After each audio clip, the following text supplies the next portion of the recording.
Prefect joke of the day. Why was the tomato blushing? Because it saw the salad dressing.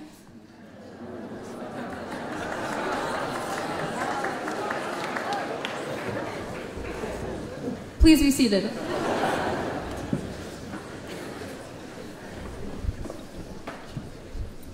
Thank you, Atusa. Good morning, everyone. I'm going to ask you to stand up again. So I'm going to ask you to stand to sing hymn number 42, Immortal, Invisible God, Only Wise. Please stand.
Very nice. Thank you all. Please be seated, and I'll invite Jojo to please come forward to start things off this morning.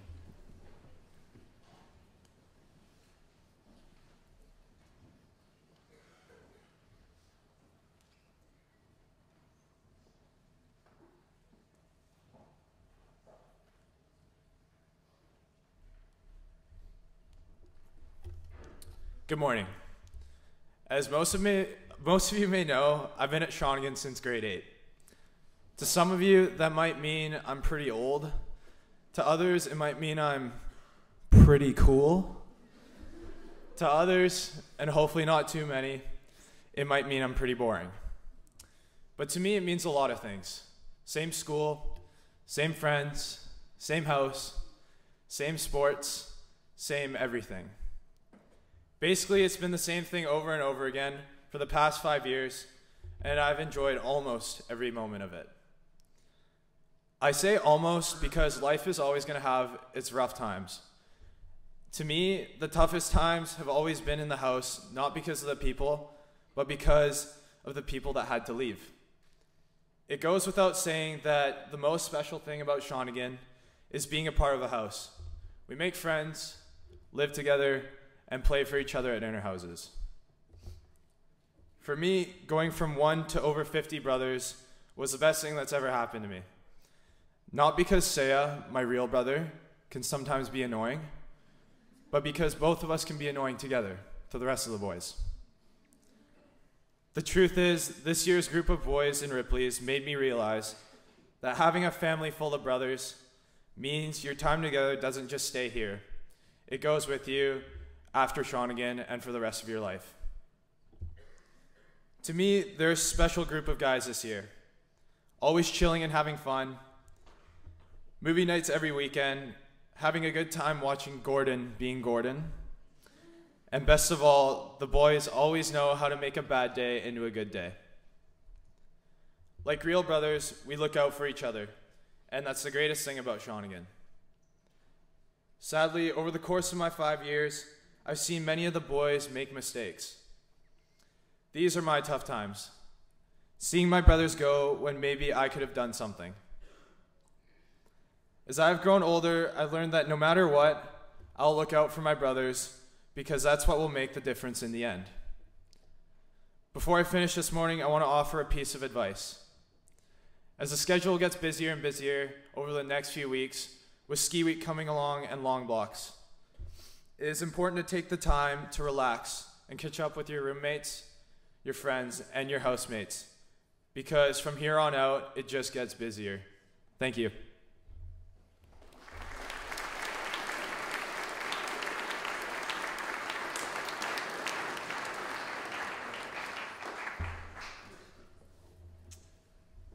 Thank you very much, Jojo. Words to consider.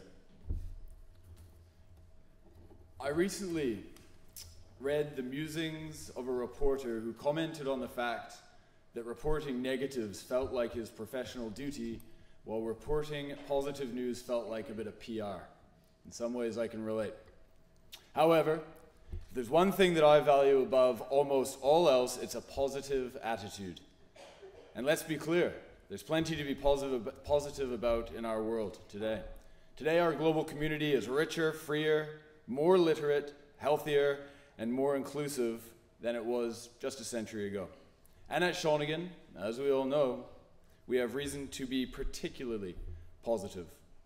We live, work, and play in an exceptional community where time and time again, you rise to the challenges that we intentionally put in front of you. And then there's the discipline thing. The positive optimist in me looks at the discipline situation and discipline at our school as a chance for individuals to grow, as long as there's a clear understanding that we all must have that at Shawnigan we don't see our discipline system as a list of don't do's, but as a process that helps to develop an understanding of what to do. To make the most of your Shawnigan experience, you must embrace a disciplined approach to life. Look after your health. Be honest with yourself and with others. Work hard. Take pride in what you do. Always do your geography prep and take care of each other. And this is where I'd like to pick up where Jojo left off. The Rev and I, as many of you know, visited your houses last year to engage with you about discipline at Shawnigan. After getting through some of the clarification about the nuts and bolts in the Gold Book, we started to drill down into really what troubled you. A message that you gave us loud and clear was that it's difficult to come forward if you know that something's not right or if you know that someone needs help. Now, we discussed the Safe Harbor program, which gives people who need help with substance use the opportunity to come forward for help or to be brought forward for help so that we can take a supportive role rather than a punitive approach. We discussed bullying and the hazing initiation and how there's no place for that at Shawnigan. Now, I know what you're thinking. But come on, Mr. CV. Part of boarding school life is earning your stripes. Juniors have always had to put up with a little roughing up. It toughens them up. And heck, compared to what used to go on, these guys should consider themselves lucky.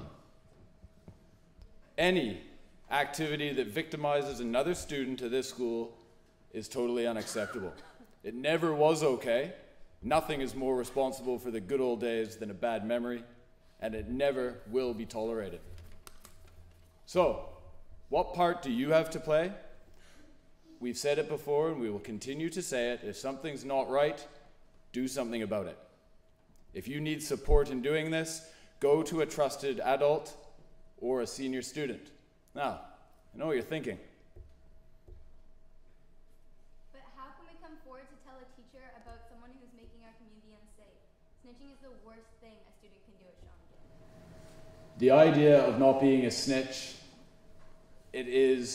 does not make sense. And it's not something that this school is about. People being hesitant to come forward is a major obstacle for us really becoming even better as a school. Now, of course, we understand it can be difficult to come forward.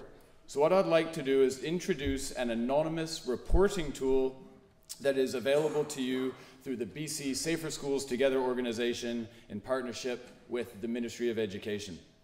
This evening in your houses, your house directors will provide you with a simple information card like this that reads, "At Shawnigan, we take care of ourselves and of each other. If you feel unsafe or know someone who is feeling unsafe, see a trusted adult immediately or anonymously report at the website below." Your house directors will take you through this. They'll tell you how to use the reporting tool, and they will tell you when to use the reporting tool.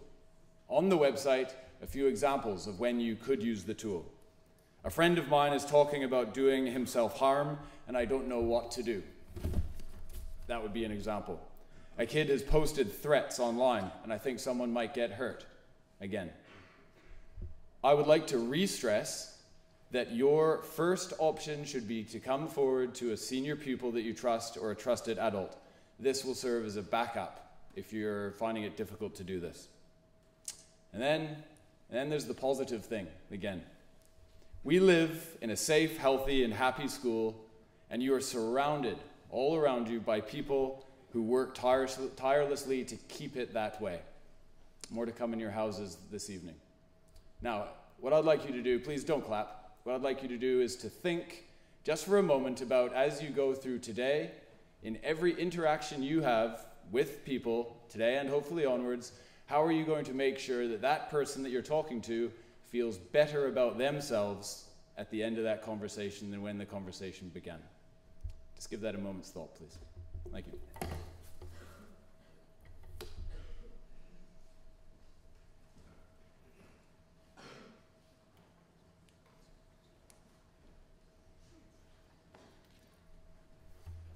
Thank you, Mr. CB and Jojo.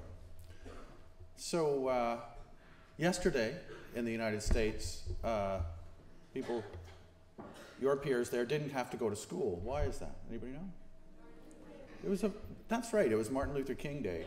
And so I thought it was a happy coincidence that we're talking about how to treat one another and how to make the community that we live in a safer one for everyone. And here we are celebrating Martin Luther King as well. Martin Luther King had a lot to say about this issue.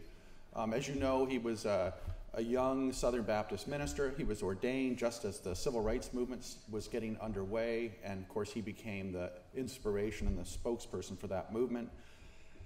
And he had a very specific approach to things. He said, you know, that to white America, we're not asking you to feel sorry for us. We're not asking you to empathize with us. We're just asking you to do what's right. We're just asking you to take seriously the principles that you have, you know, propound over and over about freedom and equality.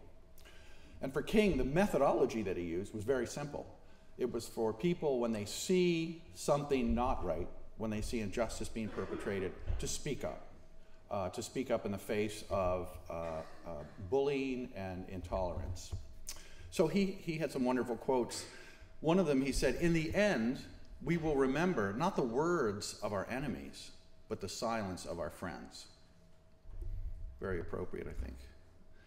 He also said, "The ultimate tragedy is not the oppression and cruelty by the bad people, but the silence over that by the good people." And finally, he said, "There comes a time when silence is betrayal." So when we see something not right, as Mr. CB says, someone who is being mistreated by someone who is stronger than them, you know, someone who's being tormented in any way. You know, when we don't speak up, we participate in a conspiracy of silence. And I think what happens is this conspiracy of silence is often confused for loyalty. Really, though, I think what it is, and Martin Luther King would say this, of course, is that it's really an excuse to do nothing, really to remain safe. So King said this: cowardice asked the question, is it safe? Expediency asked the question, is it politic? But conscience asks the questions, is it right? And there comes a time when one must take a position that is neither safe, nor politic, nor popular, but because conscience tells one it is right. So as you're thinking about this topic, think about this. Think about speaking up in the face of something that's clearly wrong. Think of it not as an act of weakness or fear, but see it as an act of courage, of real courage. And remember that the only thing that makes a community truly safe is the willingness of each one of its members, each one of us, to speak up when we see that safety compromised. So a little quote to end. King said this: our lives begin to end the day we become silent about things that matter. So lots to think about this morning, and lots to celebrate too. This wonderful community that we continue to build and enhance by each one of us contributing in so many ways. It's a wonderful place to be. So we're going to end with the Kay's House hymn, which we kind of skipped on Saturday due to time. Hymn number 5, Jerusalem. Please stand.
Thank you all. Thank you, Miss Daniel. Have a wonderful day, everyone.